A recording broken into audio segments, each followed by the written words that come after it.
on its own. The chair is against the walls. The chair is against the walls. John has a long mustache. John has a long mustache. It's 12 o'clock, Americans, another day closer to victory. And for all of you out there on and behind the lines, this is your song. And welcome everybody to our Daily Gun Show. We come to you live every night at midnight Eastern for about an hour each night. We'll do 3 gun-related topics, different topics throughout the week.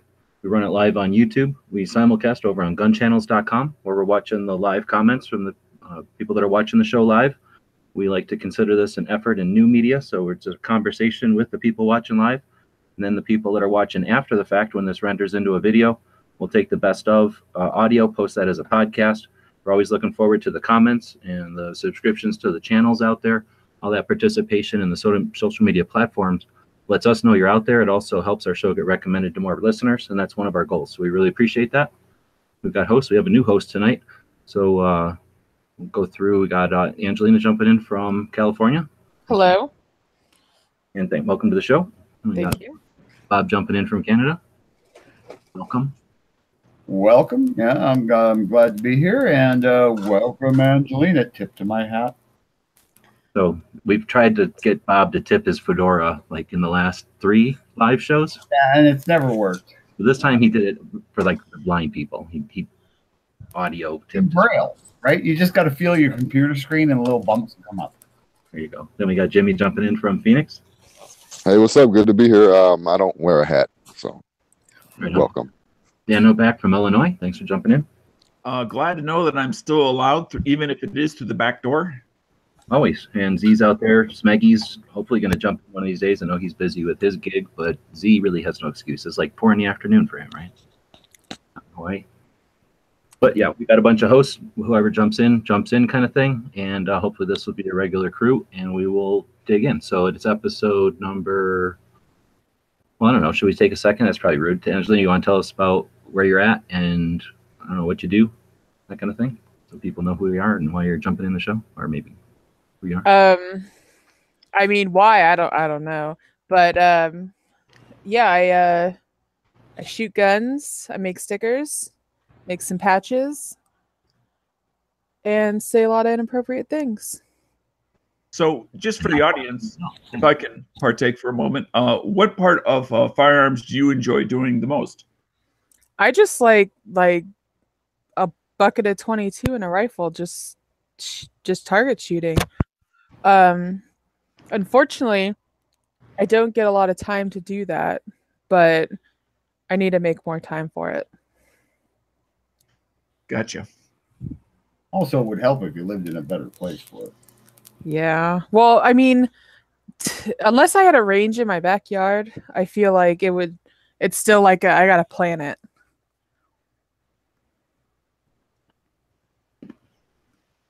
I guess we can dig into the show. What is happening? Hey, Jimmy. So this is our unprecedented. We haven't even started the show, but we're putting something out there. So this is a long-term one, or it might be short-term. I don't know what the audience's recollection or ability to grab this is going to be. But we're going to have the magic word. Unprecedented. We haven't even started the show. Can you have more stuff running in the backyard, not be muted? So we're going to have a long-term tactical quiz here, kind of a scavenger hunt, so to speak. We often refer to windbreakers on this show, and there's a reason for that. And we're looking for someone who could be the first, I guess, via email. So it's open to anybody who might be listening on any platform or in the future or now or whatever. First one to email us with a quick story of it, and then a link to the video that it came from. And when are we going to reveal the winner? We'll reveal it when we get a winner. How about that? Well, that could be right away, though. Maybe somebody out there in the chats actually knows. So if somebody doesn't see this for, let's say, until a week from today, they have till when to send that in? Okay, let me try to explain this again. This is a scavenger hunt, and when you find the answer, you're going to email us. And the first one that emails us with the answer is the winner. Okay, but it has to be through email. It has to be through email. Okay, well, I'm just getting the rules right? Yeah, I'm just trying to make sure that I understand. And the email address is? Thanks. dailygunshow@gmail.com. So, yeah, if somebody knows what the origin of that is. In fact, we talked about it back when we were Oops, that's me doing that. So yelling at Dano. So we talked about it. I forget how long ago. Back when we were doing the gun channels history little segments for a while there. But I don't know if we ever actually identified the actual video that it came from, and that's what I'm actually looking for, is that video. So yeah, anybody who can find that out there, shout it out in the chat all you want. All you're gonna do is give other people hints. But ironically, there was a show in the last 72 hours that actually discussed that. Right. So that's episode 506. On Mondays is when we schedule out the show. So we'll talk about the show this week. We'll get into setting up a YouTube channel as our how to use social media segment. And then on Mondays, we look at the calendar over on Gun Channels to see what kind of shooting events and firearms related stuff is coming up. Of course, every day we do a gun shop and the gun of the day and all that. I don't know if we should start, since we have 5 people in here, doing this pause at the beginning. So we're about to jump into the show. But since it's Monday, is there anything that happened in any of the warm-up shows today or over the weekend worth talking about? I finally got a chance to check out that gun gals, the girl chat. That was pretty cool. Found out that on Sunday. Most of the women there carry substantial calibers, actual real calibers. So I was happy to hear that. 357s, 40s, 45s, all types of good rounds getting thrown around out there. So, Jimmy, you're saying you just assumed because they were women they weren't carrying real calibers? No, I just said it was good to hear. It sure sounds like that, though. It was like, wow, that's good to hear that these women could actually carry men's caliber. Well, it would sound like that to a Canadian. You know, they got liberal stuff going on in Canada right now. I understand. You know, it's okay. One of our hosts actually was there, so maybe our host could tell us a little bit how the show went last night. It went well. Are you talking about me or? Well, there's no other chick in here. You don't know. Don't assume, Dano. All right, we'll do a check later. But yeah, actually, it went really good. It was the second show, so working out the kinks. But yeah, I think it's a good conversation, and hopefully it helps get other women involved in shooting. But yeah, the caliber talk was pretty good, and one of the ladies wants to upgrade from a 380 to a 45, so some things are happening. Very cool. That's Sundays at 9:30. There's also the other one on Saturdays. I didn't hear that one, but I think there's a show on Saturdays as well. So there's lots of cool shows happening over the weekend. Did you see Friday? I mean, we talked about it last Friday also, but man, there was a lot of shows on Friday. So it's really it's packed, dude. Yeah. I'll say I've been screwing around with gun channels a bit. So again, the goal is to strip it all down and get the necessary core components, and we're digging into that. So appreciate everybody who's patient with the transitions, I guess, and the glitches here and there. But I think it's pretty stable, and that's our goal, is to keep it live during the whole thing. So well underway with that. We scheduled out the SHOT Show bingo tomorrow. So anybody that went to SHOT Show is going to get, already has an invite, or is going to get an invite, and we'll open up a room, I think at 5 p.m. Eastern, and do the SHOT Show bingo tomorrow. And then on Thursday, we'll do the Gun Channels trading cards, same thing at 5 p.m. Eastern. So anybody that's interested in collaborating on that or contributing to the creation of them, and then anybody who's artistically interested in helping out with the actual artwork and stuff is welcome to join as well. Again, it's designed to be a collaborative effort to get everybody on Gun Channels together and working in different ways, and doing different things than YouTube or even the internet. So got that scheduled. Anything else from anybody? And I can't think of anything. Guess we'll dig in. So this week we'll be doing this typical schedule. Tomorrow is Second Amendment issues. We'll be talking about the best Second Amendment books. So for your Second Amendment library, if you have ideas for that, bring them tomorrow. We're doing the State of the State. Somehow we got Washington in here. I don't remember where that one came from. Maybe because of the laws happening out there right now, or the change. Then we'll be doing, or then we have all our other stuff that day. We do have a big segment in the middle there where we're leaving it open for having somebody in as a guest for interviews and that kind of thing. So anybody that's got ideas or a lead with somebody who would be interested in jumping in, Obviously, we got a lot of balls we're juggling here, so that's something that we've always dropped the ball on. But we'd like to eventually get guests in here on Tuesdays. Wednesday is entertainment. We'll be talking about guns in songs. There's a lot of different kind of songs out there, so that should be a fun one. Our good idea, bad idea this week will be leaving guns in holsters when put in quick access safe. So leaving it holstered when you put it away for secure storage. And then we do the Daily Gun Show Showdown on Wednesdays. So anybody that's using the Instagrams, that's when we judge the photographs that use the hashtag Daily Gun Show. Thursday, CCW, we'll be talking about backup long guns in your truck or your vehicle for the CCW section. I guess that's kind of CCW. For gun stuff, we're going to be talking about magazine maintenance. That's interesting. I don't remember seeing that one come in, so that should be fun. We've definitely never talked about that before. And then for training, shotgun, is that what that says? Shotgun techniques. I'm guessing that's shotgunning techniques. Mm-hmm. Got the expert Bob here. So then we'll do gun tech, all about gun barrels, which should be fun. For gun biz, gun shows again, gun show strategies. And then for our alternative gun topic this week will be guns in boats. So if you've got ideas for segments, future segments, let us know. Again, our email is dailygunshow@gmail.com. We do like to keep this a collaborative effort, a conversation with the people watching, either now or in the future. So we've always filled the show segments up with ideas from the audience, and we're looking forward to keep doing that. So use your keyboards and send us ideas. Well, for sure, that means less work for us. I like that idea. So, what are we talking about for our Gun News Weekly? We talked about gun news? All right, so here's how we have the spreadsheet. Since 506 episodes ago, that column. Yeah, I know the spreadsheet's there, but I just kind of got lost for a minute. And this is the person we feature every day. Okay, well, yeah, let's feature Gun News Weekly because, well, he's in the schedule to be featured. But no, Gun News Weekly, that's Moon, and he has some other guy in there with him. Wait a second, didn't we literally just do Gun News Weekly Friday? Well, hold on. First off, Gun News Network, CNN, is Moon. Gun News Weekly is TAC. Yeah, okay. Yeah, okay. All right, Gun News Weekly. Oh, it's TAC Daddy. Oh, I thought it was, okay. It was the gun news part got me confused. I like TAC Daddy. TAC Daddy's a neat little guy. He's weird, but he's a fun guy to listen to, and he does a really good show. So, yeah, well worth watching. Yeah, every time I talk to him, it's been a very interesting conversation, to say the least. So, yeah, he's a good dude. I do like this show. He brings, the news out and maybe stories that some people may not have heard of or something like that, not just like mainstream stuff.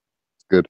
I think it's right in the beginning of the schedule on Thursday. So Thursday's another big day of shows, and it starts out, I think, with, I wanted to say Ellis, and then Tap, thinking you're right, and then Clover or Yankee if he's in there, and then us. Yep. So that's Tech Day. Every day we try to feature a new member. I don't think we kind of have a theme going this week. We'll see if you can figure it out. And then I guess we'll jump into our second segment, how to use social media. Today we're going to be talking about setting up a YouTube channel. So since everybody here's got a YouTube channel, let me start out with a basic question.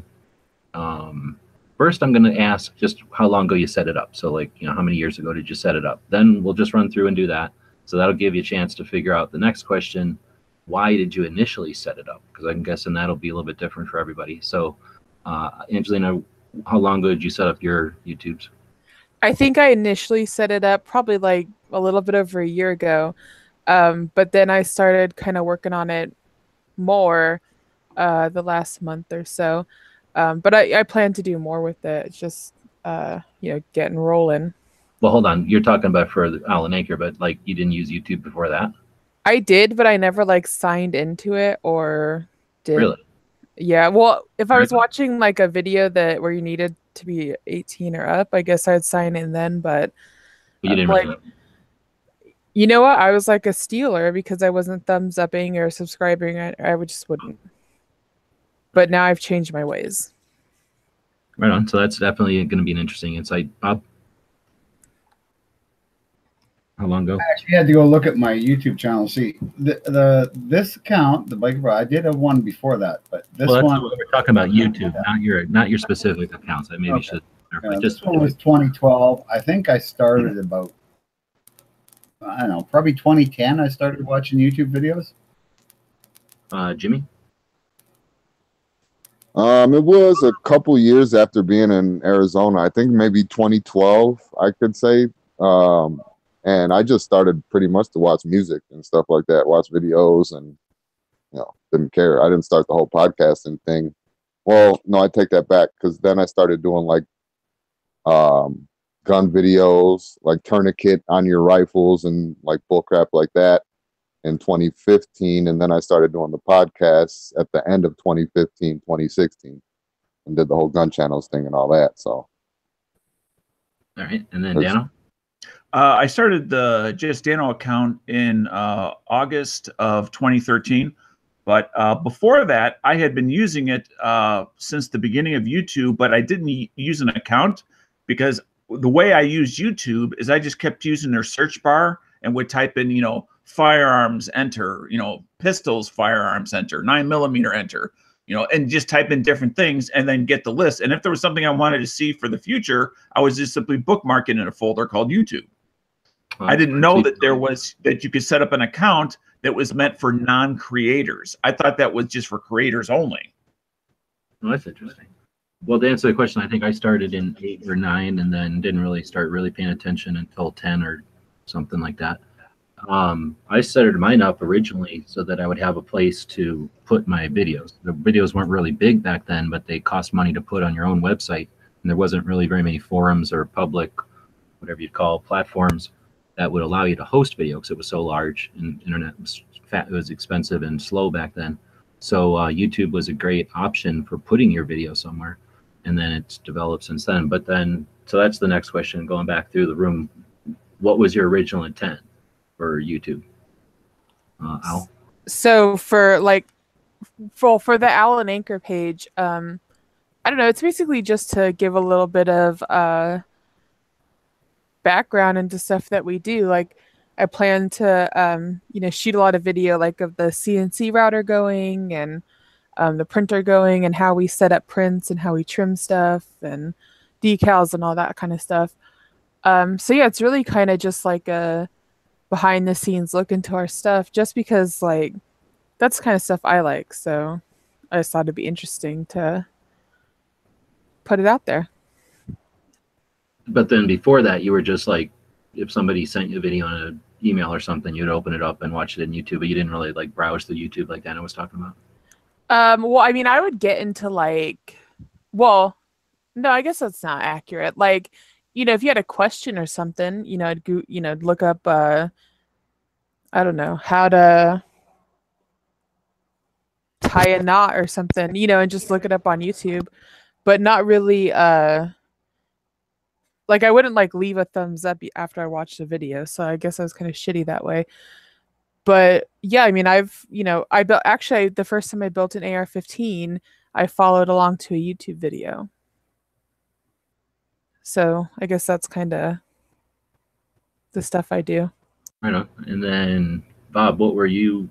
I mean, it sounds like you were just doing it for cruising originally. Yeah, I really was. I was just cruising, and then through doing that, I found a guy his name was Sass Tactical, which of course that was the province I was living in, was Saskatchewan, and he had a contest, right? He was, I think he was trying for 300 subs or something like that.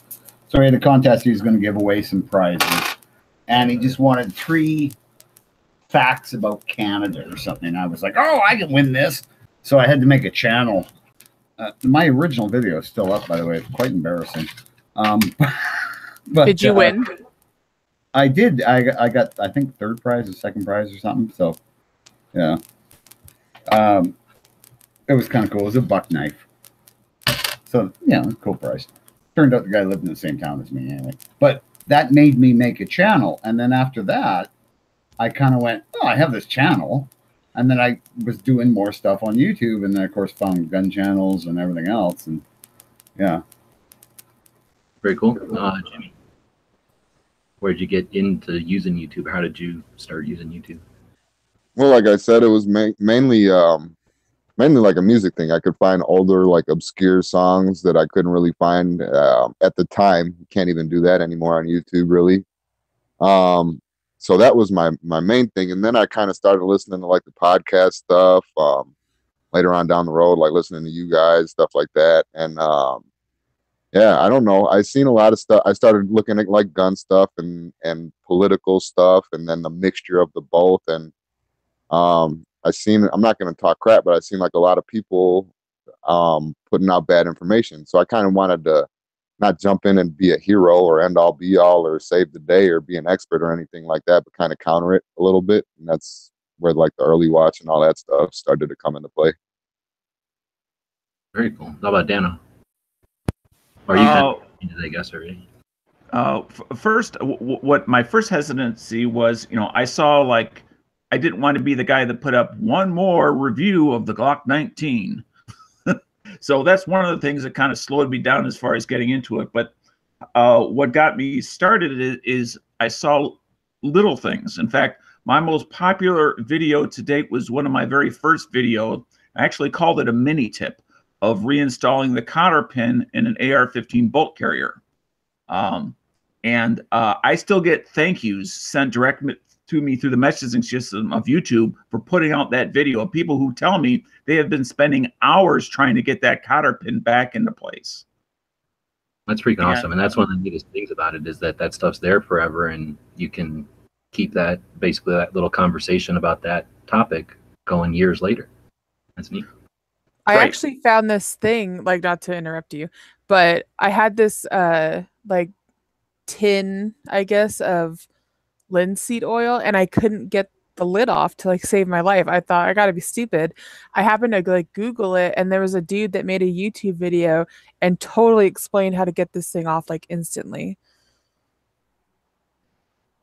But it was all filled with the same comments like, oh dude, thanks for posting this. I was trying to get this thing off all day. So just some little like 2-minute video this dude made, and it's, helped so many people. For me, YouTube has, at the very beginning as well, it's really become the place to go for do-it-yourself type issues. Whether it's you took something together and now you're not sure how to get it back together, or whether it's how to fix your sink drain because it's dripping. There's a billion tips and tricks that are out there that the professionals know because they do it all the time. But if you want to save yourself money, or you just prefer to do things on your own, you can. And with the help of YouTube and a lot of small little creators out there putting their little videos out there, are able to now do it. Absolutely. So I'm going to go through some of the comments. We're getting all kinds of good ones. Cycle Camp on the gun channel side, which is the best site, says that he started his channel to upload to a rally stuff at the Connecticut Capitol. And his first video was in 2014, and then he started getting more active with the gun channel stuff. Then we got over on the YouTube side, all kinds of people. So let's see. Gary was saying his first video was in 2009. So he's been on for a while. And it kind of started before that, but 9 is when it really started kicking in as a social platform, I think. Enrique Sonares, he made some good change doing reviews for a while, and that's definitely an option. A lot of people jump in for that. Tardot saying he started watching in 2008 to watch video games and music stuff. I think a lot of people used it, got into watching videos that way. I think we're kind of all assuming here, we all forget about old tech, quickly because it goes away and you don't think about it anymore. But what, 9? It was still pretty much everyone had high speed, but not quite everybody. So, there were still some people on slower internets and stuff. So took a while for the internet to get fast enough for videos to be a real thing. Let's see. Then they're talking about some other stuff. Enrique's saying, though, he has a good one here. It's scrolling. I have to scroll back. He says the other videos he posted no longer, or some other videos he did, he has no longer has posted publicly, but they helped him in supporting 2A events, policies, and making new friends. Says he learned a lot, and he feels it made him a better American for it. That's an awesome statement. That's pretty cool. And that's what we're all about, right? I mean, half the, our First Amendment is freedom of the press and speech and all that, and half the stuff that we've got in this country, half the strides that we made has to do with a free press. And this is our exercising that. It's democratizing information. We start it and we push it up. Like Dana was saying, he made a little video to explain something he had trouble finding. I was gonna comment to that hopefully we got a lot of people who are thinking about being creators or are creators, and if you ever get a block, right, you try to create a block and you're looking for what to do, and you're like Dana said, you don't want to just do another thing, then I'd urge you to think about things that you've looked for and had trouble finding, and just repost those things. If it's how to put on a handguard or how to loosen, they're talking about getting linseed oil off of something, some little tip or trick that you might have seen. It's not necessarily a bad thing to add more options for people to find. Absolutely. The other thing that did slow me down at the beginning is I was kind of not sure how much I would make use of it, so I was hesitant to spend the money on a acceptable camera. And I didn't know about buying used cameras via eBay or stuff like that, so I just went to Best Buy and was looking at stuff, and when I see everything was basically about $300 back in 12, at least what they were carrying at the store, that was the thing that kind of said, well, I don't need to spend $300 just for, I don't know if I'm going to be that much into it. So that kind of slowed me down as well.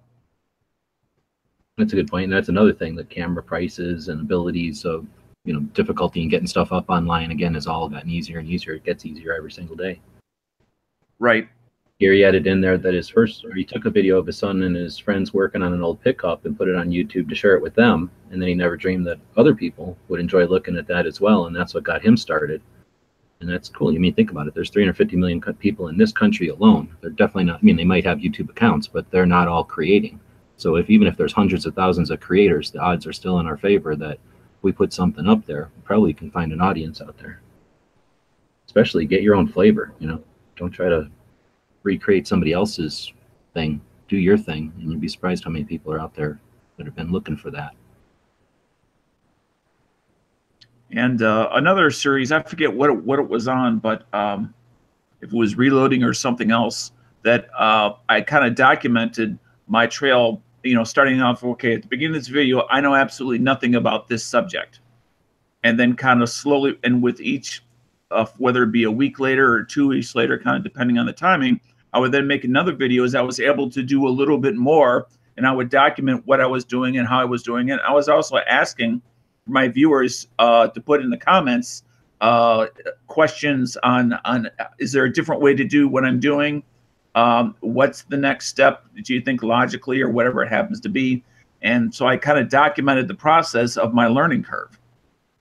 So I think whether it's assembling an AR-15, or whether that's how to sew a patch, or any one of a million other things, is that same sort of process can be applied to it. I'm thinking of something they talked about in the Gals and Guns show yesterday, where you gals were talking about having significant others doing, well, I guess husbands doing your instructing. And I think it was Clover's wife, right, that suggested maybe he should just make a video, or she'll tell him sometimes, just go make a video for the internet, and then I'll watch that, because that's a little bit different than hovering over somebody and just trying to do something with the personalities and all that. And that what you just said there made me think that might be a way for someone to kind of archive some basic info for their kids, right? There's some, maybe that's a way to start a channel, or to get some idea for some content, would be to document some stuff for the kids. And what if it's just I don't know, family stuff or interesting stuff that just kind of family stuff you want online, or to want to be able to share and have available in the future. Like I'm thinking like Hosh did his year's worth stuff for the kids to be able to watch. I think Tak's doing that now too. But you could do it in less of a blog or video diary type of way, and do it more of here's some basic stuff, like a little handbook for the kids or something. Right. Yeah. What Hashnasi did was just a longer version of what I was trying to explain. But yeah, that's the exact same thing. It's showing. In this case, it was in his case it was a year. I forget what was it, 2015, something like that. That he documented basically a year in the life of him and his family. Mm-hmm. And then that way the kids could look at it later. Imagine what it's going to be like for his kids' grandkids to go back and watch Great Grandpa they did in California back in the day, and just, you know. That's really cool, actually. Yeah, can't even imagine. I mean, my grandpa was cool, but I only got to see glimpses and stuff. I can't imagine if he'd have been blogging and doing all those crazy projects and stuff with a camera over his shoulder. Well, it's like that thing that we talked about in the van chat about the dash cams with the time-lapse video of like road trips and stuff. Like documenting all that and putting that up on YouTube for whoever. Mm-hmm. Yeah, and I'm sure we've all sat around with our grandparents looking at pictures from the photo book or something of maybe a vacation or something or some family house or whatever. Yeah, it's going to be crazy for our next generations because they're going to have 360 videos of everything. You know, and speaking of a theme, whether it's an 8-hour trip or whether it's a month-long trip or even longer, if part of the process of getting ready for that trip, you write down different topics that you have a strong feelings about or whatever, and simply document and use that time you're going to be in the car sitting there bored and nothing to do, and just simply start talking to the camera about your thoughts and feelings about that topic. And each day or whatever, you simply make another little video about, you know, these are various things that are important to you or you want to discuss, whether they be about firearms, whether they be about outdoor life, whether they be about life in general, things that we all experience, or whatever. But using that time in the car and being able to, you know, do two birds with one stone, get from point A to point B, but also be able to create something that's going to last a long time. And because you're picking topics that you chose that have importance to you, they're going to mean something, at least to you. Yeah, it's a good conversation starter too for whoever is listening. Mm-hmm. I don't know. I think I look back on the amount of pictures and 8mm movie camera, like movies that my parents took and shit like that. And then I look at what me and my ex took of our kids. And I mean, the first kid, picture every day.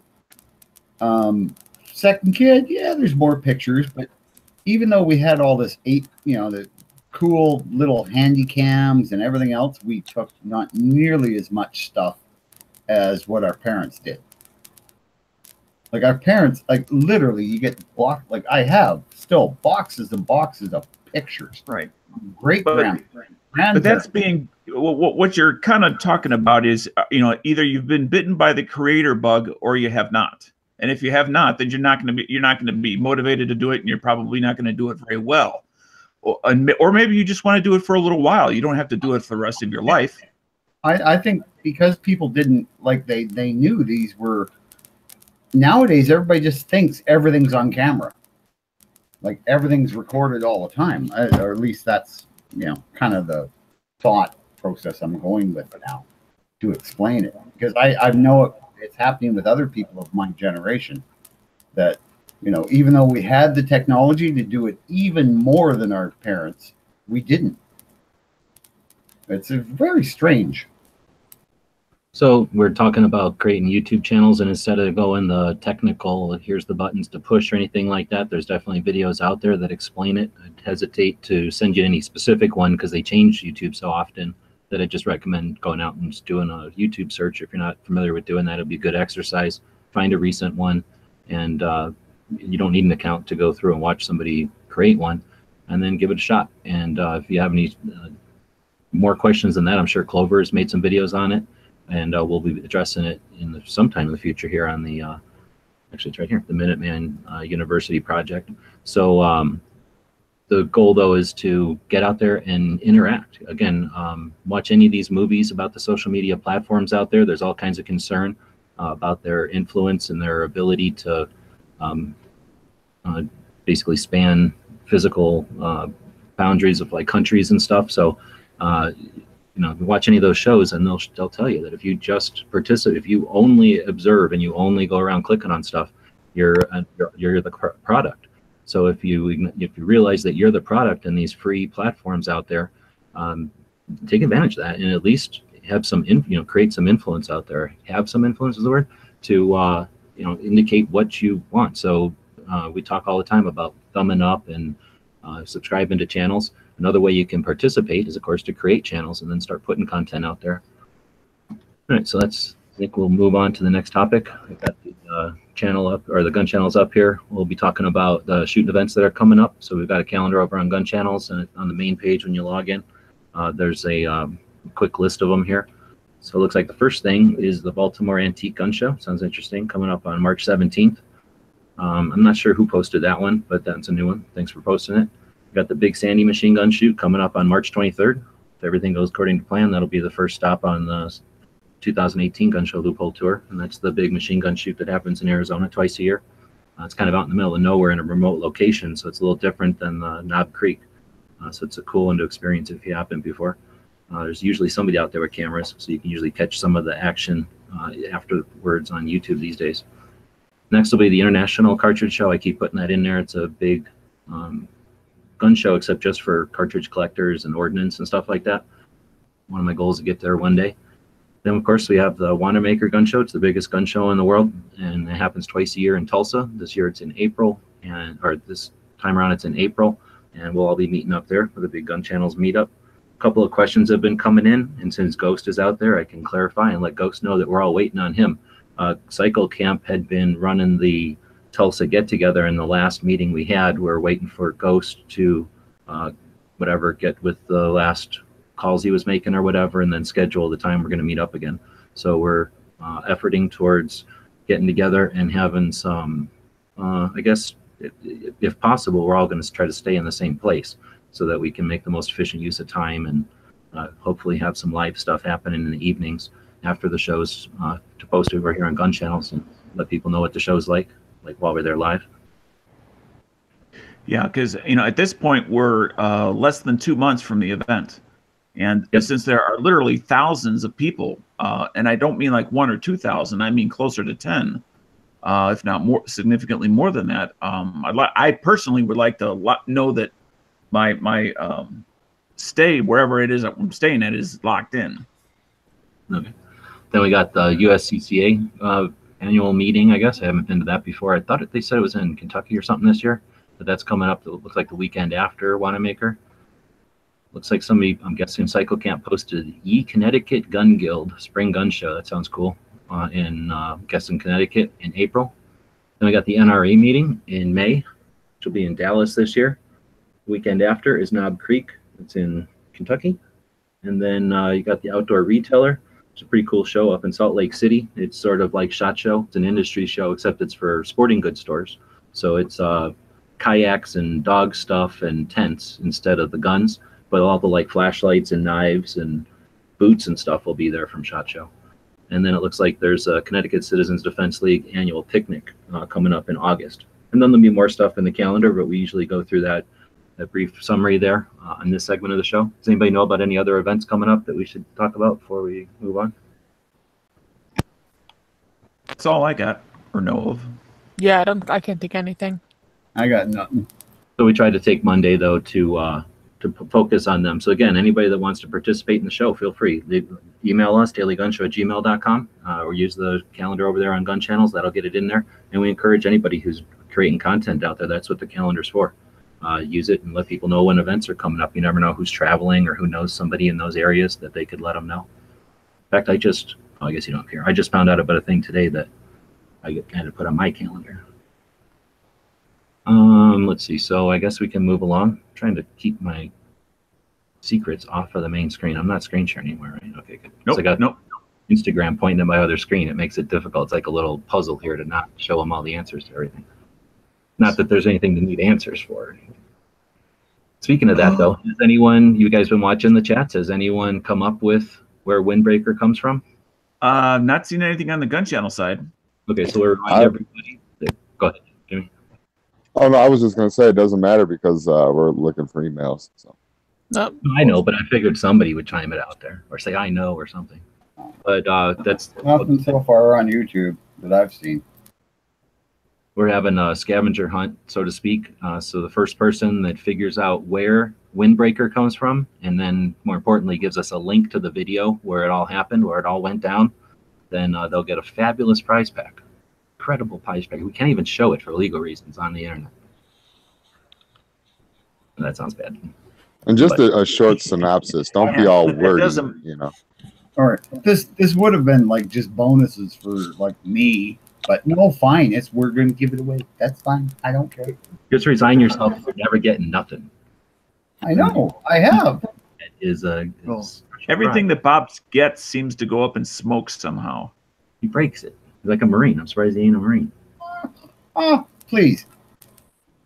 Oh, we did me to a Marine. Maybe I'm not sure whether to be insulted or, you know. Whenever someone considers you a U.S. Marine, you don't get insulted. No. So it sounds like someone's out there alluding that there might be something in the emails. So I don't know. I don't want to open it because then I'll show it to the script. So there's cameras I got going. Yeah. But don't open it yet. What do we want to move in? Let's do the gun shop of the day, actually. Because the gun of the day I know nothing about because I didn't put it in there. So yeah. Well, we already got all kinds of negative reaction to one of the ones you had in there. I was scheduling on the show earlier. Oh, please. I put good guns in there. All right. Well, we try to. One of the reasons we do our show on a daily basis is so that we can feature a gun shop every day. It's important to us, and hopefully it's important to you. Remember, the gun shops are the Second Amendment. They're the one place because of federal laws that allow us to even get guns distributed to us as individuals. In some states, you can't even transfer a gun to your best friend without a gun shop involved. Gun shops are often neglected, and like gun shows, if we ignore them, they will go away. It's frustrating to see how many of them disappear all the time.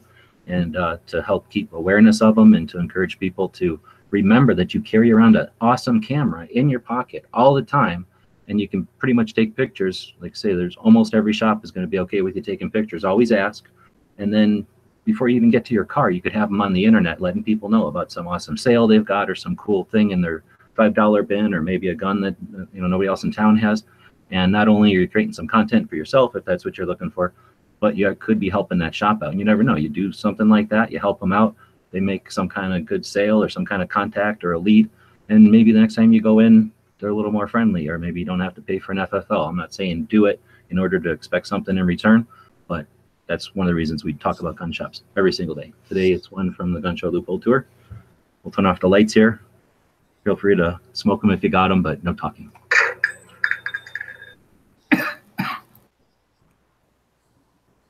Next up on the Gun Show Loophole Tour is a place called Sooner Guns. This is a pretty neat little shop in Tulsa. We checked this out with friend P226nut. He was showing us around some of the shops in town, and you can see from the inside on the video here, there's a lot of guns there, a lot of other stuff as well. I forget how long they've been in business, but you can tell it's been in there for a while.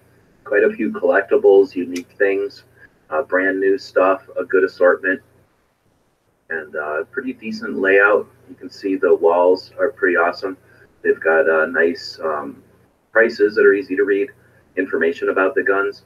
And then as we scroll around, you can see it's very efficient use of space too. As we scroll around, there's some female purses and holsters and stuff in this room, and then a very cool display type of setup there. And you want something in there, they'll go in and get it. So if you've been to Sooner Guns, let us know in the description, and stay tuned for more. They had a ton of guns. They do, and they suck at taking videos of places, but they like here. Yeah, you probably got to slow down, dude. Or maybe you could drive all around the country and take pictures of the gun shops. I did, and I'm going to complain about my videos. Okay, so anyway, they label everything cool. I really like that. And then, oh yeah, that's awesome. I didn't see that initially. And they have fun. And then I thought The majority of gun stores don't label them, so it's not, you're kind of just staring at a wall, and unless you really know them well, you're not going to be able to tell the difference. Yeah, exactly. And I like this little room thingy. It's just kind of neat to see a good chunk of them in there. That's a cool display. Gun stores here don't really have that much like that. That like that pistol case that you had a shot of, that was crazy. And I I haven't think seen that in a while. In California, do they need to pull their guns every night? I don't know if they are required to, but I think a lot of them do. So that could be a concern, because obviously in a shop like this, they're not pulling all these guns every night. But if you were pulling them in and out of a big safe or something, then yeah, you might not have that kind of inventory on display all the time. Pistol cases like that are not uncommon. Let's just forget Here they are. horrible video. Well, that's an excuse to go back to the shop and take a better video, I guess. But our goal here isn't to necessarily promote the shop. They didn't pay us to go there. You paid us to go there. So it's really just to talk about a gun shop, see what it's like, and give you a flavor, a little taste of it. All right. And if you don't like our video, then please go make a better one, please. And then post it and link it to us. And I'll link it on a channel with 160,000 subs to link over to your video. Really do want you to do that. That's the whole goal, is to get people out there and taking pictures, helping your shops out. All right. So what do we want next? Definitely the gun of the day. I've been looking forward to this all day. I have to see this too. I mean, show me this bolt action AK. I can't find anything about it. Yeah, the bolt action 7.62x39. I know I'm on the edge of my seat. Well, bolt action 7.62x39 is fine. I know. Well, was that sarcastic? Is that sarcastic, Jimmy, coming out? This is one of the coolest guns ever made, dude. Because it said AK.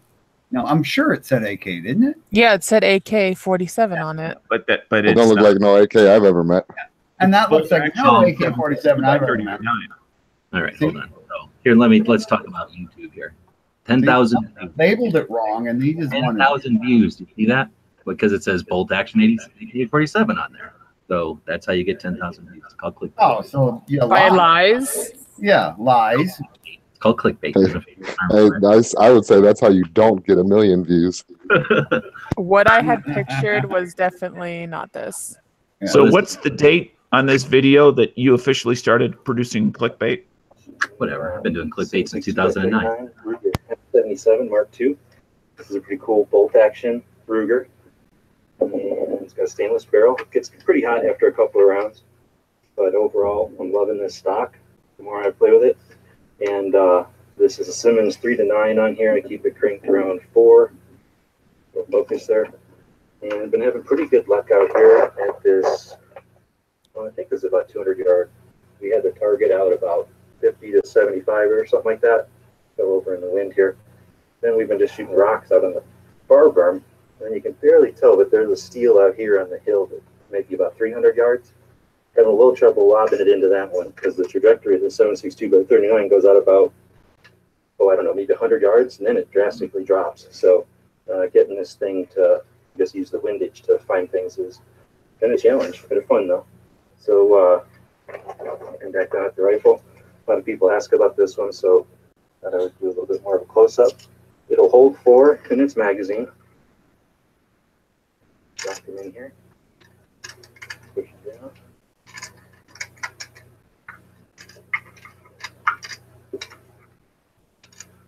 And if you really wanted to, you could get fucked. I was out at the range with Good Guy this day, I think. I've been here by dropping a 5th one and up in the chamber.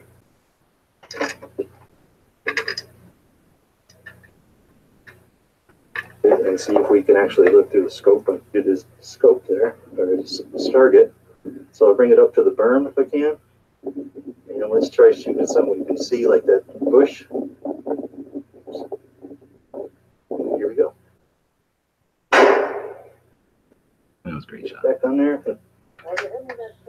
There's a Good Guy yelling at some guy. You see that like bush I'm shooting at? You're hitting the top of the berm with that like a dip. Yeah, exactly. The top of the first berm. Yeah, it's horrible. 10,000 views. I'm keeping them. So that's our gun of the day. It's a bolt action Ruger, and it's awesome. Okay, hey, was that place over in Casa Grande? Oh, my bad. I'm sorry. Jeez. Stepping all over you. I have some follow-up questions. So the first one is, where is that range? Because that looks pretty cool. This is Casa Grande, like Jimmy's saying, so about halfway between Phoenix and Tucson. Okay. The second one is, I forgot. Here, you want to know an interesting thing about this range? Whenever I can find myself pointing out there again. So this is in about the most dangerous part of Arizona you can be in.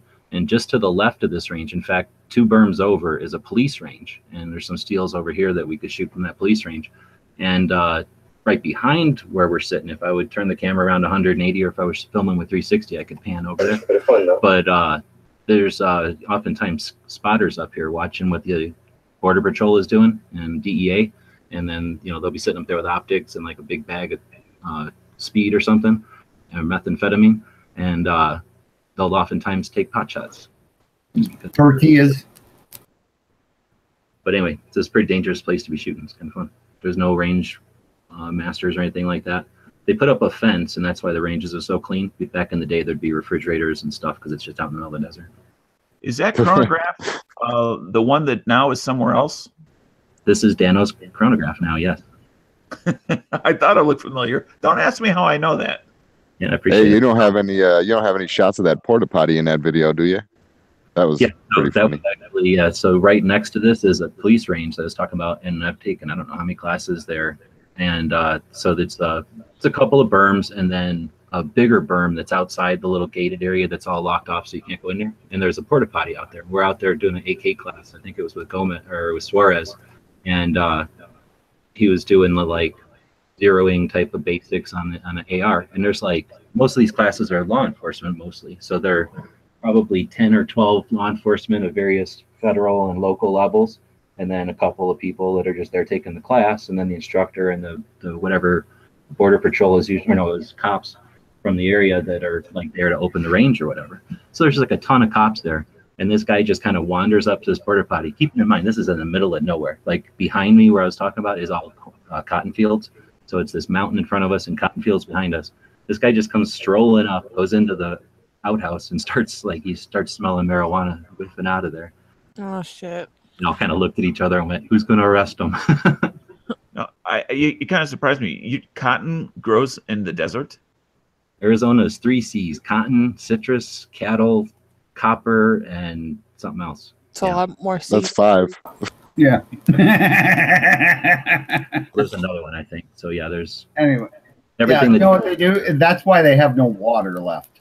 Right. Everything we have here takes water. There used to be running water in Arizona for all that. Anyway, so that's the range. If you come up with that other question, feel free. But yeah, I guess I called it bolt action AK-47 because it shoots 7.62 by 39. Back in 2015, when I made this, Ruger had not yet introduced their new bolt action. So this was like a bolt action that came out for a limited number in the 80s or 90s or something. And this is literally the first bolt action 7.62 by 39 I had seen. And it was an awesome price, and I grabbed it. And I'll probably, it'd shoot 7.62 by 39. There's no reason to get rid of that gun. I do have a question for you on the gun itself. Because I know you shot a lot of that caliber as well as a lot of actual AKs. With the natural path of that caliber, do you think having it in a bolt action, you're really getting that much more accuracy out of it?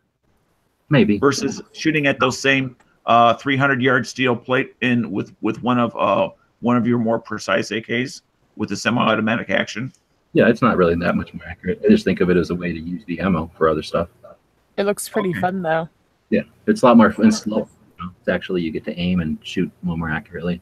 I'm not going to put a scope on an AK, right? I'm just curious, if it was, if you got an extra 100 yards out of it by having it in that platform, or not really. Well, that's a good question, but I don't get to shoot a lot, so I haven't really ever taken it out side by side with an AK and spent like just an afternoon seeing if that's the case or not. But we have a couple of ranges we could, so eventually we will. Yeah, It does make a big difference, Dano. I mean, much as you might not believe it, once you start reaching out past 300 yards, that AK-47 round does work.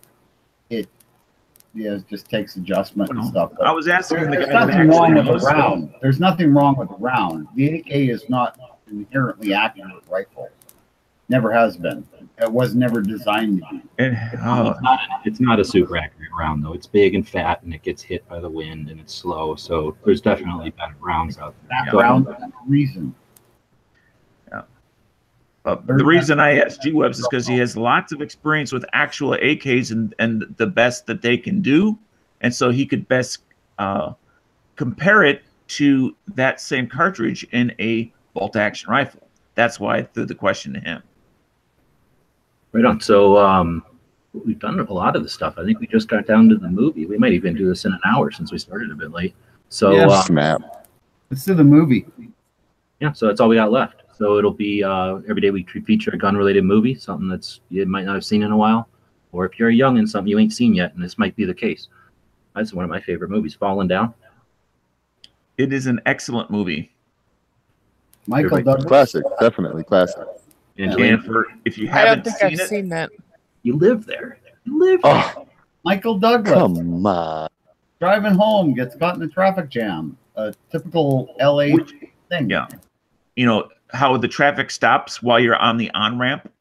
Hey, I got a question. Since when did the price of a soda can skyrocket to $1? Yeah, There there you go. All right, let me see it. Let me see. Let me just make sure I haven't seen this. And even though it's from the I've not 90s, seen this. he's dressed as if it's still 1950 with the glasses and the shirt and the tie. Well, he's Oh, yeah, dressed totally. He dressed like how my grandpa would dress or something. like an IBM dude. Just It's on Netflix have to dress for work. or the Amazons. It might not be. I haven't seen it for a while. It's kind of it probably is every once in a while, but it's such a cool movie that they're gonna make you pay for it. Didn't I take a video of us in that surplus store? YouTube. I thought you did. I remember you showing something like that. Pretty sure it was your video. But yeah, that was awesome. And then they like no detail about the guy. Like he had a briefcase with an apple in it and a sandwich and stuff. Give me the sandwich, man. It's one. I don't think it meant to be funny, but it was a pretty funny movie. All right, I'm sharing the screen of the movie. Okay. There's Michael Douglas dressed up, and this is when he's on his way. He's already abandoned his car. I'm not going to tell you any more, other than you look at his haircut, the glasses, the shirt. Yeah, you will. Pocket protector. Dude, that's the like what is it? Some kind of a gangland thing? That's that part. Yeah. And this takes place here in LA. Oh Yes. Yeah. And what's in the suitcase? I'm not going to say. Yeah, just Dano, leave it alone. She hasn't seen it yet. Let her watch. Well, these are the just movie and teasers. enjoy it. I didn't This is Bob, shut up. I forget what year it is. What year is Falling Down? 90s? 89, 90, 92? I think it said 1993. 93. Oh, yeah, maybe. But this is one of those movies I am excited just looking at it. I want to go watch the movie right now. I think I'm going to watch it then. Yeah, you should go watch it, Dan. When Smeggy and I, who's not here tonight, did he's literally went and watched right now. So I think Jimmy did. Oh, okay. Wait, damn it. I thought that was Dano. So Smeggy and I met up in San Diego, drove up to LA with the old van, and drove around and looked at the Ring of Fire factories. And since we were driving around LA, we also went to the gun shop where Terminator was filmed in. So do you know where that's at? No. What is it, like Burbank or something? I know, I'm gonna find out. And then we went real close to it is this surplus store that's like super awesome part of that movie. So that's why all you got is what you see. So if I can do search for Falling. That was actually a Terminator quote, not one from any of the other movies. Correct. From the one he's looking up now. That's where it came from. That quote, yeah. That quote. All we got is what you see, Mr. Terminator. Filming locations. All right, it's gonna take me a second. But anyway, yeah, I don't know what happened. I thought I had video of that, but so it was only 2 years ago. I don't know, maybe I'm not finding it. But anyway, we went there and it was pretty cool. There's a pretty cool scene in the movie where he goes into the surplus store and the surplus store is still there. And it is an awesome surplus store. So that's where I was trying to find it. But we'll find it at some point and tell you where it's at because it's probably like a half an hour from you. Is it in the valley?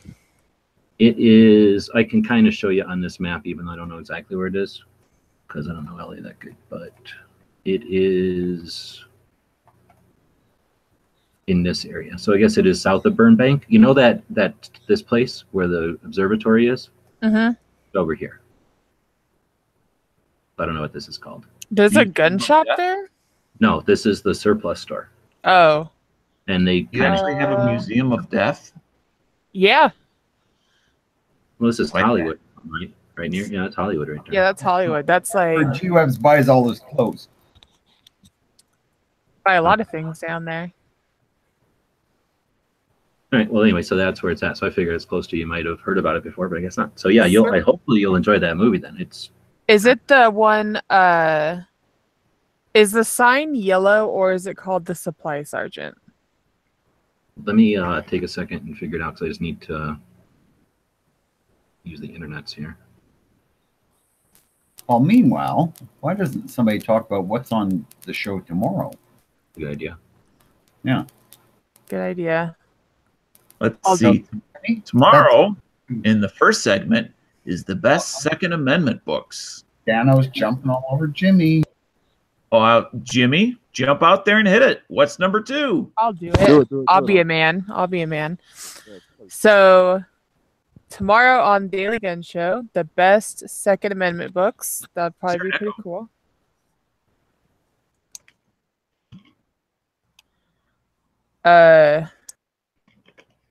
There's also, what does this mean? Sorry, I have to figure this out. That's okay. There's the state of the state tomorrow is. Am I allowed to say what the state is, or is it a surprise? Oh yeah, Washington. Sure. Okay, it's Washington. There'll be a gun shop of the day, gun of the day, and a gun movie of the day that I also have not seen. So I'm freaking awesome.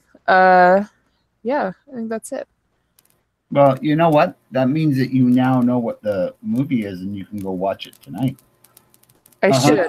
We probably should start doing that more often. Just tell everybody what the movies are this week, right? So that they can have a chance. Only after she sees the movie from today, Falling Down. So tomorrow. No, I mean that's too much. I mean, she can watch it. She can save that to watch. I think I can buy it on the Amazons. You don't have to buy it. You can probably find it on YouTube. So tomorrow is Good, Bad, and the Ugly.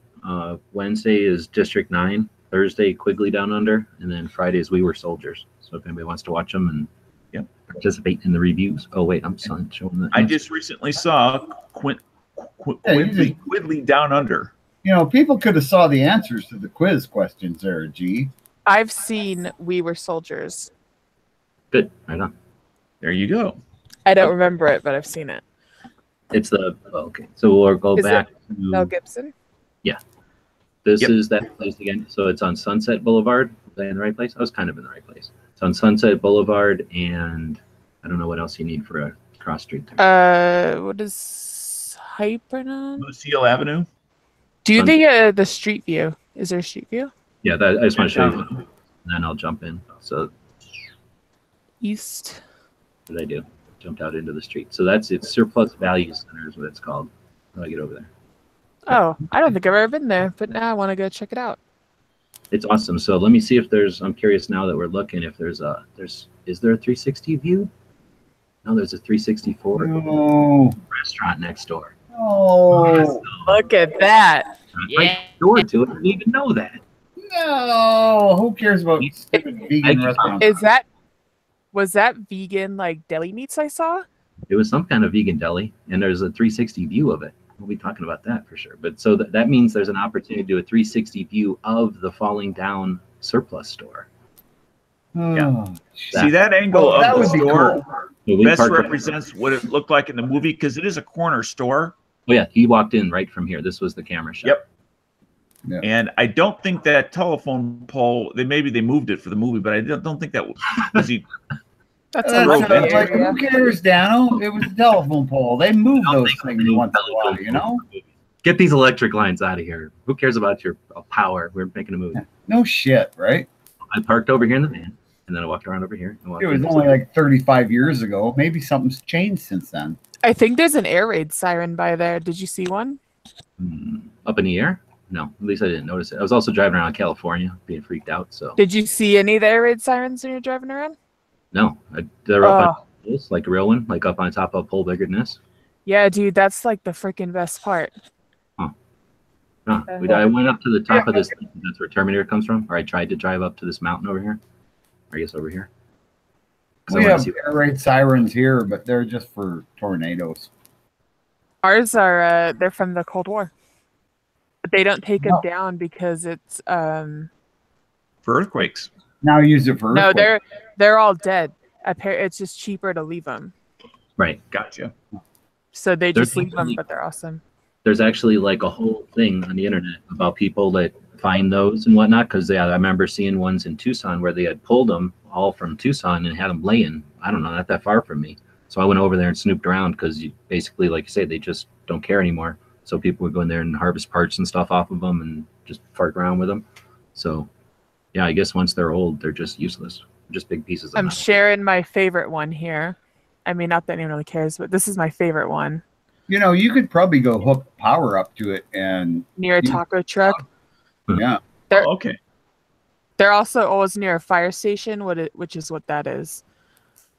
See, I would do that. If I had one in my neighborhood, I would sneak up there some night, wire up some power to it, and then That's cool, I could Angela. sit back and during the day just make it make weird noises. I would want to own one, ideally. Well, I am curious, and obviously no one can really find out, but how much different than they sound than, let's say, your typical tornado siren that's all over the United States? I've never heard these ones work because they cut the power like in the 80s or the 70s, I think. They sound exactly the same. My mom, said she used to hear them, but I just recently heard my first like whatever Midwest siren, and it scared the shit out of me on the highway. Yeah, they normally, or at least in the Midwest, they test them on the first Tuesday of the month at between 10 and 10:30 a.m. And the reason it's the same day and the same time is so people know it's a test. Yeah, that's what my mom said. These ones in the valley that when she was a kid, she would hear them and it was a thing. But these ones, they stopped playing the testing on them probably in like the late 70s, early 80s.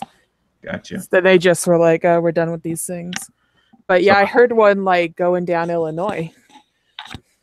And I was like, what the hell is that noise? In the website I'm talking about that I found when I was looking for them, they have videos of the different ones making the different noises. The shape of them determines what they sound like.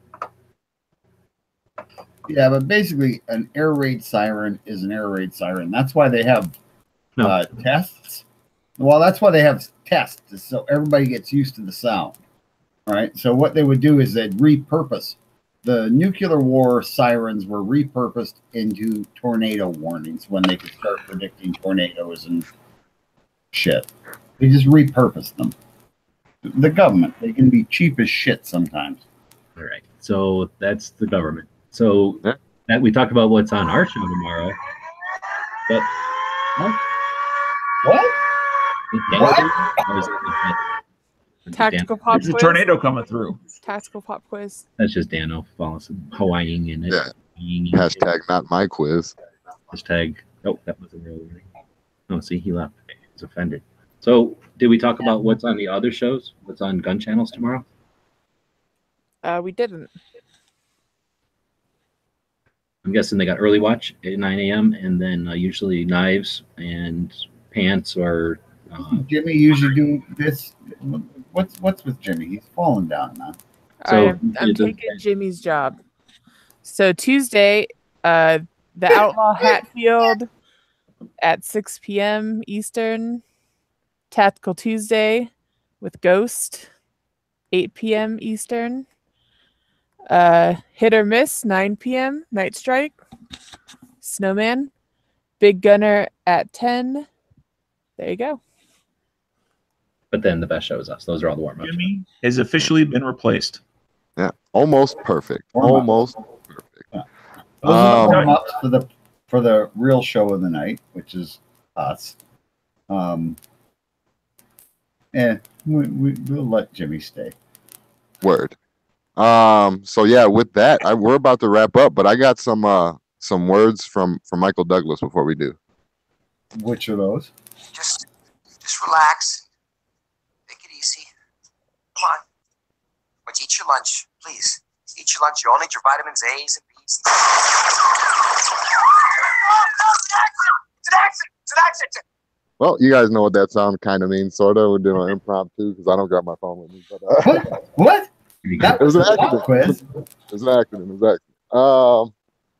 So you guys know, anybody that pays attention to the early watch or any of the tats I've ever been into, I'm kind of a stickler for terminology.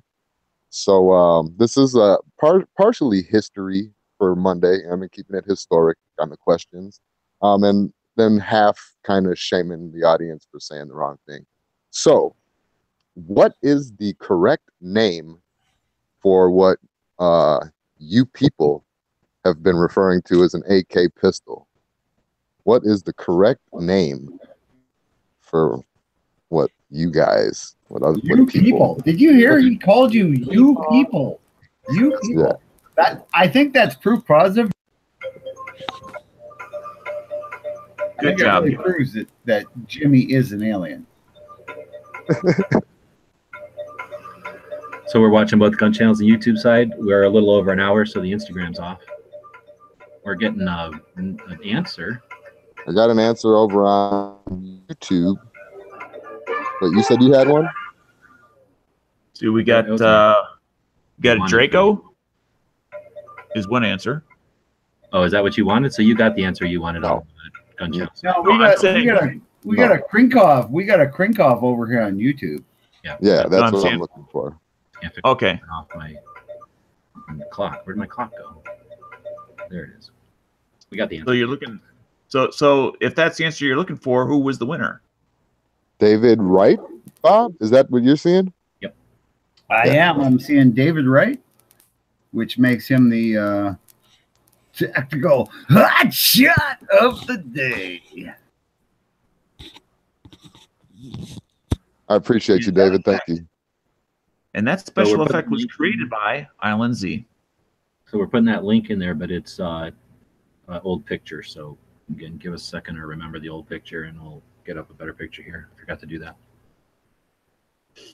Something I didn't forget to do was post some stickers that Angelina made for the Gun Channel's Member of the Month. We've been project we've been working on last month. It was Rick, who does the show on Saturdays, Rick's Life as I See It. He also does a show on Wednesdays for shooting with disabilities, and he does a lot of giveaways and stuff, and he has the logo that Pondry helped him work on, and that was last month's. This month it's knives, and he doesn't really have a show where he does the giveaways and stuff like Rick does, so figure a cool thing to do for knives is to put them up on the gear website store. They're $25 each. $20 of that goes to knives. So anybody that's interested in giving knives a couple of bucks, I encourage you. There's only a limited number of those, and it's a way to say thanks to knives for providing awesome service over on Gun Channels. We'll put a link up in the description and in the comments here. But it's on the side of the lobby anytime you're on the lobby. I will say those stickers did get a huge reaction. They were like so many people's spirit animals, apparently. Really? So, Mr. Knives is people's spirit animal? Well, just like the chubby turtle. Ah. Head turtle. So I don't know if the link works on the YouTube side. Sometimes it breaks the store link. It does. But if you jump over to the catalog at the top of that broken link that it takes you up to the top of, in the Gun Channel's gear section of the store, you'll see the sticker there. And it's cool. It's a high quality sticker. Like I say, it's got a cool graphic on it. That's Knives logo over on the Gun Channels. I'm sure he'll be included in the trading cards when we do that on Thursday. And this is where you can again say thanks to Knives. $20 going straight to him. And I gotta say, that's one hell of a sale you're having. Yeah, exactly. Think about the discount. Think how much money you're saving. My God, $975 off. Practically giving it away. Yeah, true. Yeah. Think of the investment value. Yeah. Yeah.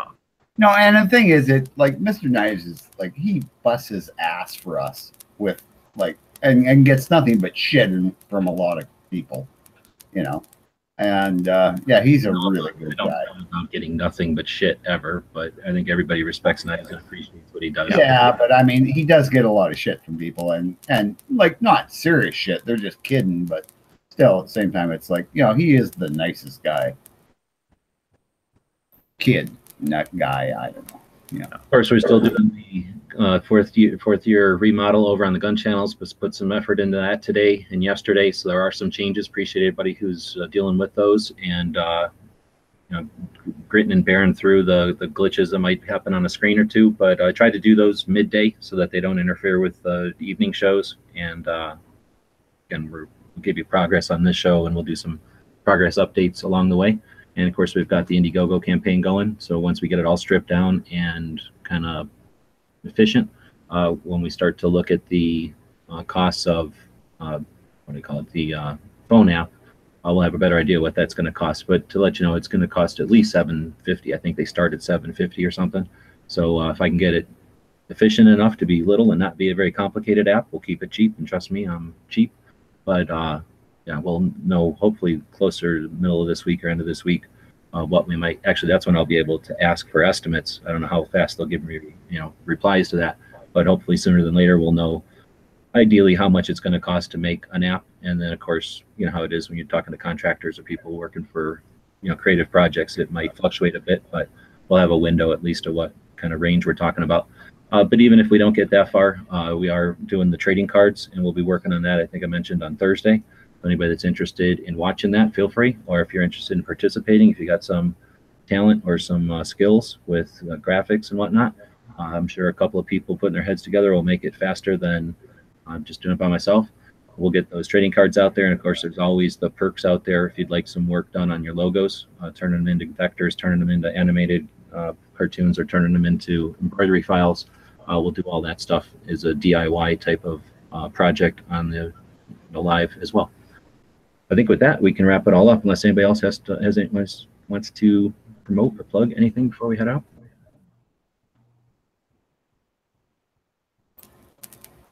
Sub the bike for Bob 59. So we'll end it up. It's Bob's time to shine, Bob. 2-bit self-promoting Bob. Here we go. He's going to tell us about the Queen or something. Or maybe he doesn't have a quote. Yeah, I have a quote. I don't think it's mine, though, but it's actually a good one. I see he's not bothering to put him in the show notes anymore. It's in the show notes, Dano. You probably just refreshed in a gazillion years. You've moved it. I see. No, it's in still. See, it says quotes. Yeah. Okay. Anyway, yep, I got it. Regardless, Dano's senility.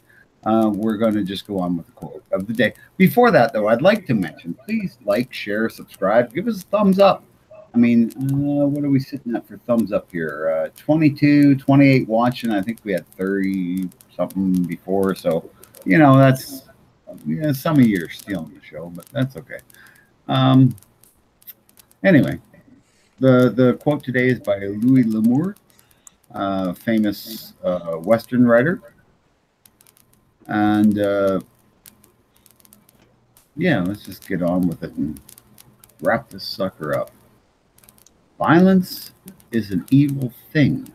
When the guns are all in the hands of the men without respect for human rights, then men are really in trouble. Smart words, and maybe something we should all think about. Taking guns away from regular, honest people is the wrong thing to do. Thanks, everybody, for watching and listening. We'll see y'all tomorrow. The guys and gals of GunWebsites.com encourage you to take a CCW class every year, practice at least once a month, and carry every day. Thanks for watching GunWebsites.com. 5 things from DearWebsites.com.